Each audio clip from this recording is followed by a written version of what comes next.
right. Beautiful flowers for the new mom. And I like this position, this particular spot in the house, because I can see outside and just enjoy seeing squirrels, deer, and whatever else crosses out on my path of sight, and just seeing nature, just the metamorphosis of nature. It's beautiful.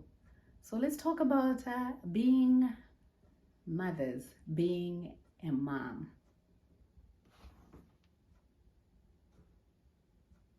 So we're just talking about what it is to be a mom. Being a mom, let's look at the titles that we get as the mothers, the job descriptions that we get as mothers. We give birth to the children, we foster them, we work as paid employees, we are the nurses, we are the cooks, the chefs, we are the cleaners of the homes. We're supposed to be the very loving lovers. We're supposed to be the very best of friends with our partners. We are supposed to be everything.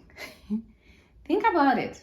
There is nothing on this world that we as moms and as women, that is not thrust upon us. And when it's thrust upon us, we have to do it very well. We have to be experts in all the fields.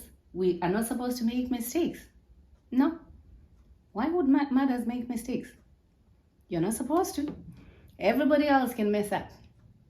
But you, as a mom, as a caregiver, as a woman caregiver, you're not allowed. You're not allowed. So it is tough. I'm a mom of 4. I'm a grandmother to 10. And I have loved being a mom, and I'm enjoying the experience of being a grandmother. But there have been a lot of challenges along the way, a lot of joys, a lot of tears, sometimes even feeling like I'm not good enough. I should not have been a mom because of the failures, my own failures and the failures of my children. Most of the time, the bad part of life, it makes one focus on the negative, and we completely overlook all the good things that happen in and around us every day. But because there's an amplification of that which is negative, you tend then to absorb that negativity and it becomes your reality. So sometimes it is very stressful. Being a mother, being a caregiver, you feel like you are not the person who was supposed to have that role. And who is saying that to you? Everybody else who has no business saying or calling you inadequate. And that is really rough. So let's look at the rules. First of all, you shout out to all the moms. And I will say shout out to all the moms that have given birth, that have adopted, that foster children, that are caregivers in whatever form or fashion. Anybody who is a woman who has taken a child or children under their wings to love them, to guide them, to nurture them. Hats off to all of us. And we need to amplify our voices and shout out from the top of the mountain what a good job we have done. We raise these children to be good citizens of this Mother Earth. We raise the fathers that become our boy children that become the fathers of tomorrow, the grandfathers of tomorrow. We raise them. But the demands on us are so much that sometimes we lose ourselves. We completely get lost. So let's start with being a mom. Some of us became moms when we were teenagers. And the labels that you get when you become a teenage mom, unwedded, just burden you. You are labeled a reject. The society, especially our African societies, are very good at doing that. They don't look at the male. What role did they play in this equation? They look at you, the girl, labeled all sorts of names. But anyway, you become a mom and you become a teenage mom. And suddenly you are supposed to know how to take care of that baby, how to nurse that baby, to change the baby, to feed it.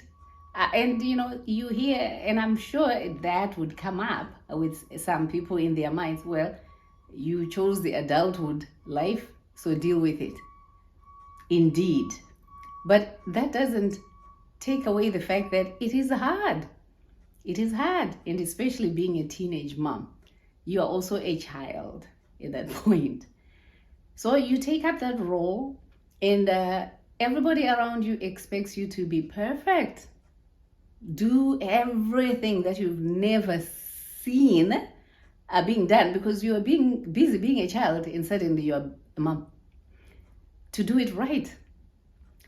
We move on. Maybe you are in school. You have to go to school. You have to go to work, but still be a caretaker to your child or children.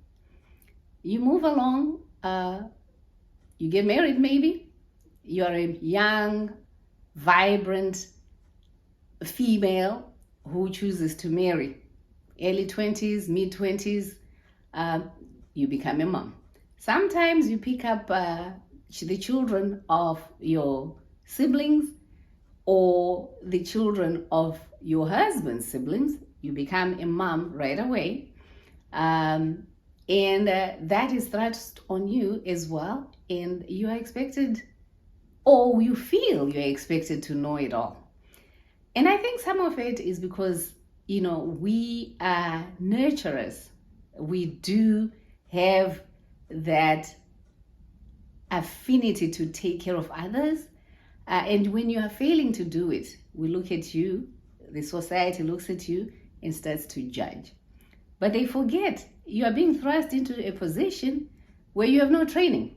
Nobody's training you. You just get into that position and you have to be on top of your game right away.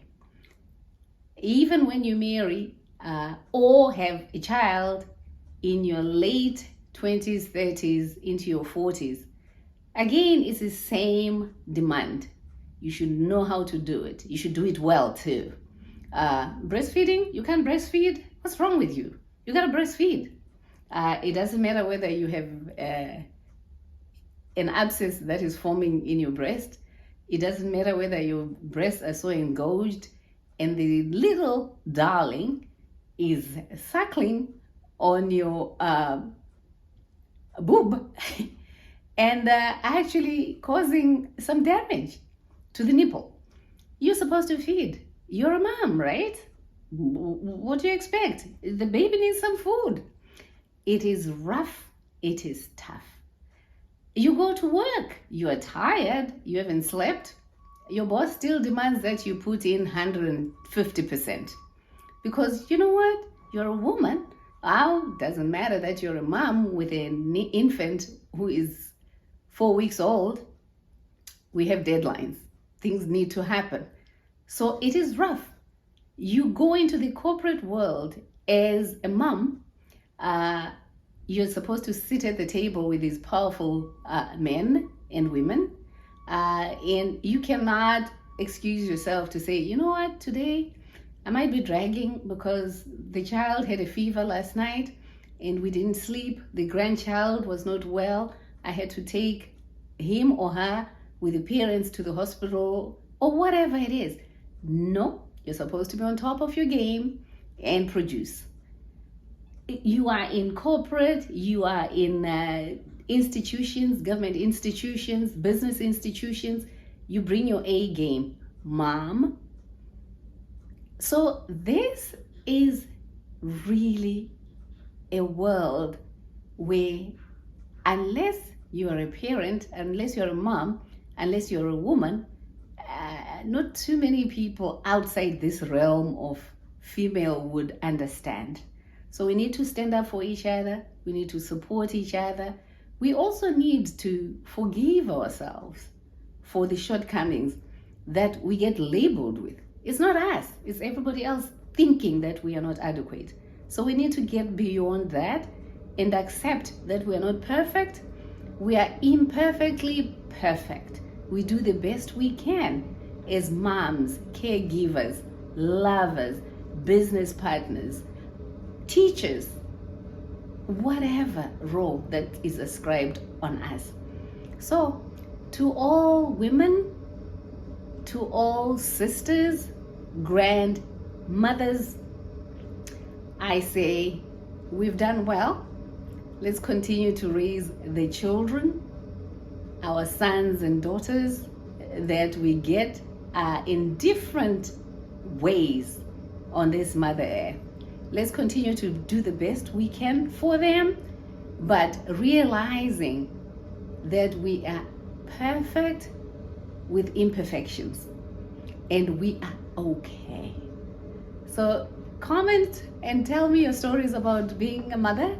And I'm not talking to moms who give birth. I'm talking to all moms, sisters who become mothers to their siblings, friends who become mothers. Shout out to you. You do a lot for the children on this world, and hats off for the love and care that you give. Those children appreciate you, those young people appreciate you, and I appreciate you. So let's raise our voice, let's amplify our role as moms, as women, as senior women. We are good and we are caretakers, but we are not going to fall into the trap of everybody expecting us to be the best and not demanding the same role for themselves. So let's keep the conversation going. Till the next time, please subscribe if you haven't, share the videos, like and comment, and we will be talking again on the next video. Thanks for your support. Bye for now.